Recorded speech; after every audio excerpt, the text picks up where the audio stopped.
بسم اللہ الحمد للہ والصلاۃ والسلام علی رسول اللہ اما بعد۔ ہماری ساتھ کا ملاقات جو تھی اس میں ہم نے سیرت میں پیج نمبر 90 تک لیا تھا کہ جس میں رسول کریم صلی اللہ علیہ وسلم کے اوپر غم کا سال کون سا تھا؟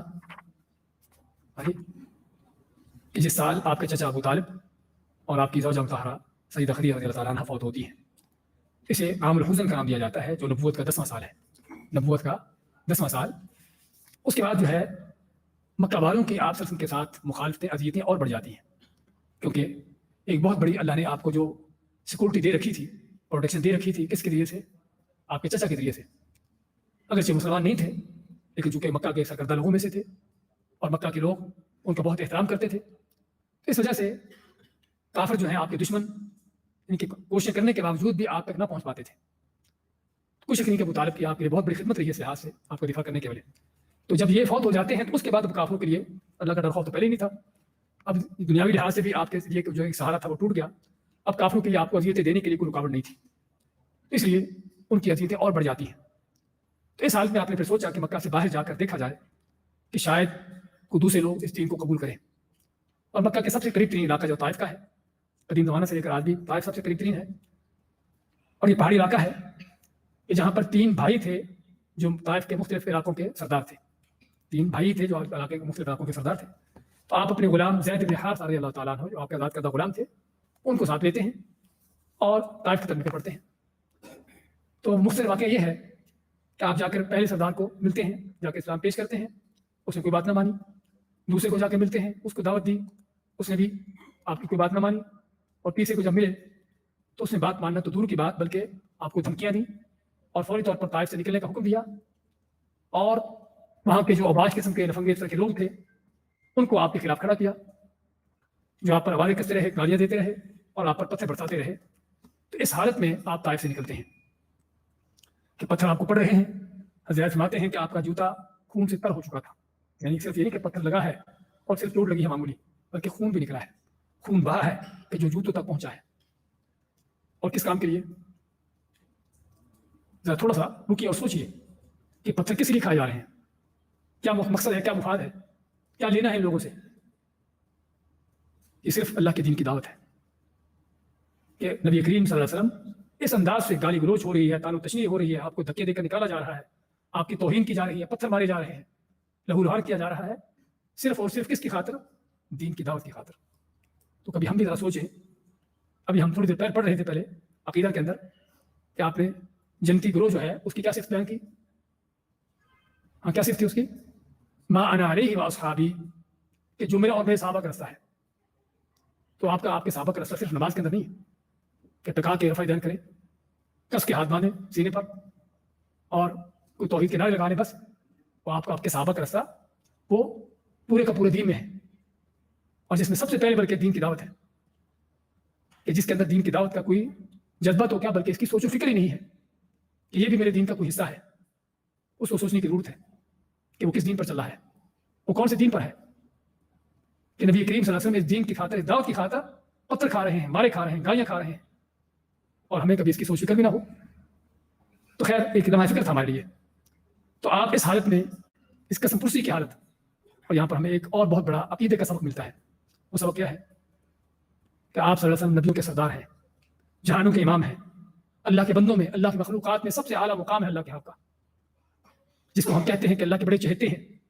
کوئی شک نہیں کہ اللہ کے مخلوقات میں سب سے بڑھ کر اللہ کے چہتے ہیں، لیکن یہ ساری تکلیفیں آپ کو بھی آ رہی ہیں، جس کا معنی کیا ہے کہ اللہ تعالیٰ یہ نہیں کہ اگر کسی سے محبت کرتا ہے، اللہ تعالیٰ کا کسی سے تعلق ہے تو اللہ تعالیٰ اس کو پھر دنیا کی فراوانیاں دے دیتا ہے، بلکہ اس کو بھی ازمائشوں سے گزارتا ہے، بلکہ اس کی ازمائشیں اسی قدر بڑھ کر ہوتی ہیں، اسی قدر اس کی ازمائشیں بھی، اس کے امتحانات بھی کڑے ہوتے ہیں۔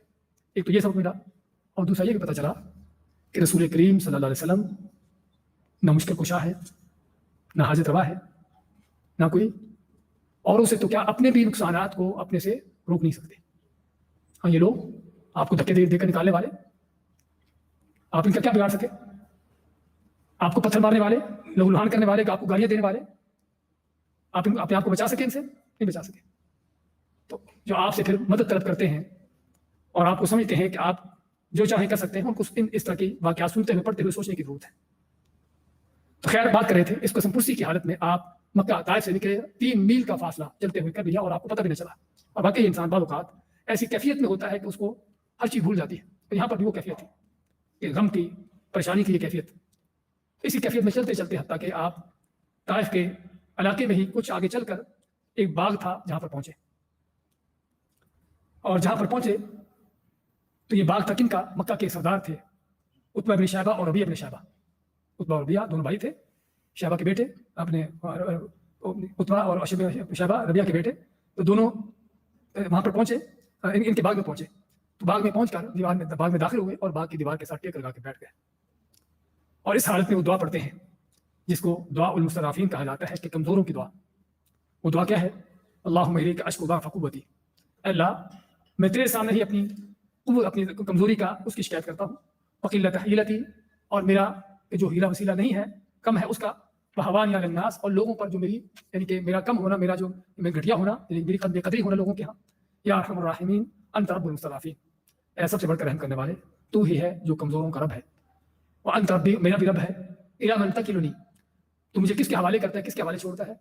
इला बईदिन यतजहमनी, कि उस दूर की तरफ जो मुझ पर गज़बावर होता है।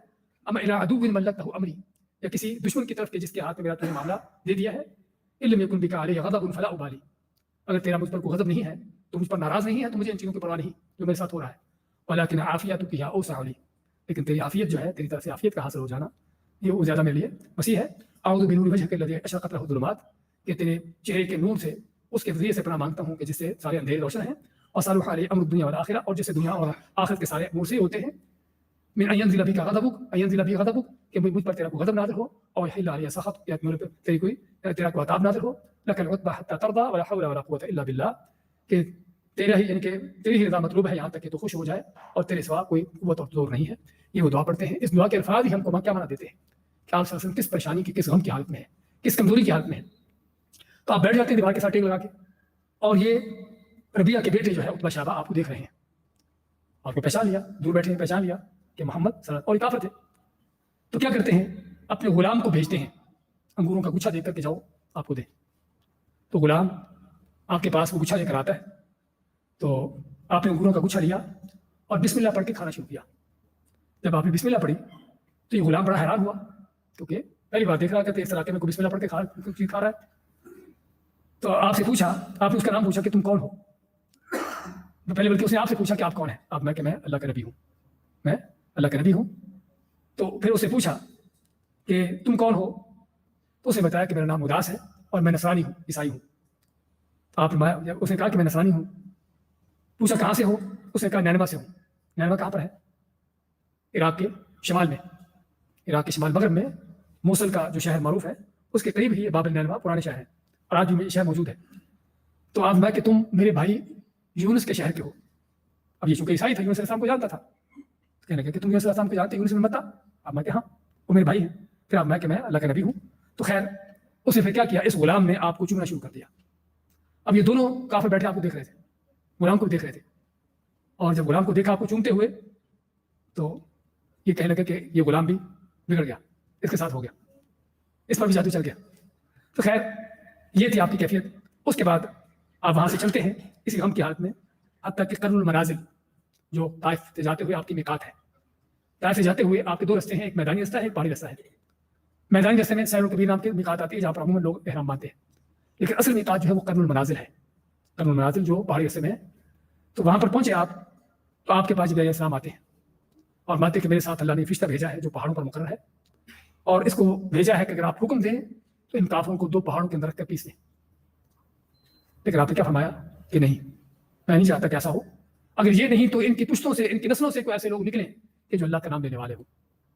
ये है नबी करीम सल्लल्लाहु अलैहि वसल्लम का अखलाक व किरदार। ये जो पत्थर मार रहे हैं, जो अपने शहर से निकालते हैं, मक्का वाले जो 13 साल से अजीते दे रहे हैं, 10 साल से, आपको पेशकश भी होती है कि इनको रगड़ दिया जाए, इनको मिट कर दिया जाए। आप मानते कि अगर ये नहीं तो कम से कम इनकी नस्लों में कोई ऐसे पैदा हो कि जो अल्लाह का नाम लेने वाले हो। तो उसके बाद आप चलते हुए वादी नखला पहुंचते हैं। वादी नखला ये ताइफ और मिकात से आप चलते हैं ना मक्का को, तो रास्ते में ही आपको बाद का साइन बोर्ड नजर आएगा वादी नखला का। तो ये वादी नखला है ताइफ मक्का के दरमियान। अब यहाँ पर पहुँच कर कुछ वक्त यहाँ रुकते हैं, और यहीं पर आप फजर की नमाज पढ़ा रहे थे। तो फजर की नमाज तिलावत कर रहे थे, तो आपके पास जिन्नों का गुजर हुआ, जिसका अल्लाह सूरह अहकाफ के आखिर में जिक्र किया है। اور सूरत जिन के शुरू में कुल उहिया इलैया अन्नहु इस्तमाअ नफ़रुम मिनल जिन्नि फ़क़ालू इन्ना समिअना क़ुरआनन अजबा। तो यहाँ पर जिन्नों का आपके पास गुजर होता है जिन्होंने आपसे कुरान सुना और कुरान सुनकर ईमान लाए, आपको पता नहीं चला कि आपके पास जिन आए हैं। अल्लाह ने आपको वही की बात में तो आपको पता चला, लेकिन ये जिन जो है कुरान सुनकर ईमान लाते हैं और जाकर अपनी कौम को भी दावत देते हैं। सूरत कहफ के आखिर में अल्लाह ताला साफ जिक्र किया है। फिर वादी नखला से आप निकले, मक्का का रुख करते हैं। अब उस जमाने में ये आम रवाज था कि अगर आदमी अपने शहर अपने इलाके को छोड़कर चला जाए दुश्मनों की वजह से, मुखालफत की वजह से, तो फिर उसके लिए उसमें वापस लौटना मुमकिन नहीं होता था जब तक उसको कोई पनाह न दे, उसको कोई सिक्योरिटी न दे। तो आप जब मक्का जाने का इरादा करते हैं तो आपके गुलाम ज़ैद बिन हारिसा कहते हैं कि आप कैसे जाओगे जबकि आपको वहां से निकल चुके। तो आपने फिर मक्का के मुख्तलिफ सरदारों को पैगाम भेजा पनाह देने के लिए। और जिससे मालूम क्या होता है कि आदमी जायज़ है कि इस तरह के मौके पर हत्ता कि किसी काफिर से भी कोई मदद ले। अब जो काफिर थे जिनसे आपने मदद लेने के पैगाम भेजा, तो बाद में तो इनकार किया और आखिर में जो है मुतअम बिन अदी उसने जो है इस चीज़ का इनका आपसे वादा किया कि ठीक है मैं आपको पनाह देता हूँ। वो चूँकि खुद भी निकलता है, अपने बेटों को लेकर निकलता है और सभी के सभी आपका घेरा करके आपको मक्का में दाखिल करते हैं। आप बैतुल्लाह का तवाफ करते हैं जाकर और फिर उसके बाद अपने घर का रुख करते हैं। तो ये सभी आपको घर छोड़ कर आते हैं और ऐलान करते हैं कि आप सल्लल्लाहु अलैहि वसल्लम उनकी पनाह में हैं। तो मुतअम बिन अदी मक्का के सरकर्दा लोगों में से थे। तो ये था आपका ताइफ का सफ़र और इस सफ़र के दौरान आपके साथ जो हालात पेश आए।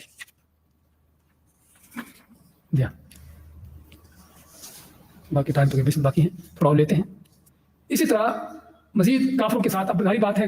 अब आप क्या समझ सकते हैं कि एक तो अबू तालिब की वफात के बाद दुश्मनों की अज़ीज़ें बढ़ जाना, अब आपका ताइफ वालों के साथ आपका जो मामला पेश आया उससे मक्का वाले उन काफिरों की मजीद शे बढ़ गई और दलेर हो गया आपकी मुखालफत पर। तो चुनाचे मुखालफत और बढ़ जाती है, लेकिन आप फिर भी मक्का लौट कर अपनी दावत का काम जारी रखते हैं। यानी घर में छुप कर बैठ नहीं जाते, बल्कि फिर दावत के लिए खड़े होते हैं, उनको दावतें देते हैं। और यहाँ पर फिर काफिरों की तरफ से और उल्टे सीधे मुतालबे आते हैं कि अगर आप चाहते हैं कि हम पर ईमान लाएं तो हमारे कुछ मुतालबात हैं, पूरे करो। अगर आप पूरे कर देते हो और ये चीज़ें हमें दिखा देते हो तो हम आप पर ईमान लाएंगे। तो चुनाचे उनके उन मुतालबों में से ये था कि सफ़ा पहाड़ी जो सोने की बन जाए और मक्का जो है पहाड़ों की वजह से तंगी है, ये पहाड़ यहाँ से हट जाएं और सारी ज़मीन बराबर हो जाए, यहाँ पर नहरें और बागात उग जाएँ। और इसी तरह हमारे आबा अजदाद को जिंदा करो। वो आकर हमें बताया कि वाकई मरने के बाद क्या होता है, कि वाकई तुम अल्लाह के नबी हो। सूरत बनी इसराइल उसके तकरीबन आखिरी आयत से कुछ पहले अल्लाह ने सारी चीज़ों का जिक्र किया है काफिरों के उनके ये गलत मुतालबात कि जो सिर्फ और सिर्फ हठधर्मी की एक शक्ल सूरत थी। तो अल्लाह ताला ने फरमाया कि मैं अगर चाहूँ तो ये मुतालबे उनके पूरे कर दूँ, सफ़ा पहाड़ी को सोने का बना दूँ, पहाड़ों को मक्का से निकाल दूँ, मक्का जो है वो सरसब्ज़ शादाब बागात की ज़मीन बन जाए, मेरे लिए मुश्किल नहीं है और मैं सारी चीज़ें कर सकता हूँ जिस तरह ये लोग कहते हैं। लेकिन अल्लाह माता है कि मेरा फिर असूल यह है कि मैं अगर लोगों को उनके कहने के मुताबिक मोजज़ात देता हूँ और फिर भी अगर ईमान नहीं लाते तो फिर जो है अल्लाह का असूल क्या होता है कि फिर अल्लाह ताला ऐसी कौमों को तबाह करता है। साबका कौम में अल्लाह ताला की सुन्नत जारी है। कौम समूद ने अपने नबी सल्लल्लाहु अलैहि वसल्लम से मुतालबा किया कि तुम अल्लाह के नबी हो, सच्चे नबी हो, तो हमें इस पहाड़ से ऊँटनी निकाल कर दिखाओ। अल्लाह ने पहाड़ से ऊँटनी निकाल दी, लेकिन मुश्किल नहीं था, बहुत बड़ी ऊँटनी, इसका कुरान जिक्र आता है। लेकिन उस कौम ने ईमान लाने के बजाय इस मौजूद को देखकर बल्कि उस ऊँटनी को काटा, उसको कत्ल किया, तो अल्लाह ने उस कौम को हलाक किया। तो इसी तरह अल्लाह ताला आपको फरमाया कि मैं चाहूँ तो इनके ये मुतालबे पूरे कर दूँ, इनको ये मौजूदात दिखा दूँ, लेकिन ये मौजूदात देखेंगे और फिर भी ईमान नहीं लाएंगे। और जब ईमान नहीं लाएंगे तो जो साबका कौमों पर मेरी सुन्नत मेरा तरीका है इन पर भी चलेगा, इनकी हलाकत हो जाएगी। तो मेरा मैं कि ठीक है फिर इनको ये मौजूदात न दिखाए जाएँ, इनके मुतालबे पूरे न किए जाएँ, इनके हाथ पर छोड़ दिया जाए। जो ईमान लाता है लाए और जो नहीं लाता अपने कुफर जो भी उसका अपने कुफर पर मरता है, ताकि इनको मोहलत मिल जाए। क्योंकि हलाकत आने का माना कि अल्लाह की तरफ से अज़ाब आए और सारे काफिर में जमेट हो जाए। एक मोहलत मिलने का माना कि छोड़ दिए जाए कि जिसकी तकदीर में ईमान लिखा है वो ईमान ले आबाद और जिसका कुफर पर मरना है वो कुफर पर मरे। लेकिन इसका माना ये नहीं कि आपने उनको मौजूदात दिखाए नहीं, आपने मौजूदात दिखाए अगर उनके मुतालबे के मुताबिक नहीं, लेकिन और मौजूदात जिसमें शक्ल कमर का है कि चांद के 2 टुकड़े होना। तो आपके सामने सफ़र नंबर 96 पर और 97 पर इसका जिक्र होता है शक्ल कमर का। और अल्लाह ने कुरान करीम में जिक्र किया है इक़्तरबत अस्साअतु वंशक़्क़ल क़मर, कि क़यामत करीब आ गई और चांद फट गया। तो चांद 2 टुकड़े हुआ, हत्ता के देखने वालों ने देखा कि पहाड़ के एक तरफ एक टुकड़ा है और पहाड़ के दूसरी तरफ दूसरा टुकड़ा नजर आ रहा है। और सिर्फ मक्का वालों ने नहीं बल्कि मक्का से बाहर लोगों ने भी देखा। बाद काफिर जो मक्का पहुंचे बाद में उन्होंने आकर बताया कि इस तरह से हमने चांद को 2 टुकड़े होते देखा और आपकी उंगली के इशारे से। तो कहने का मकसद आपने बाद इस तरह के मौजूदात दिखाए भी, लेकिन ये वो मौजूदात थे जो काफिरों के मुतालबे के बगैर थे, वरना उनके मुतालबे के मुताबिक होता तो अल्लाह ताला का अल्लाह की सुन्नत पर पूरी होती उनकी हलाकत की। तो ये था तकरीबन आज का हमारा सीरत का हिस्सा। اسی پر اکتفا کرتے ہیں. بارک اللہ فیکم، جزاکم اللہ خیر. تو ابھی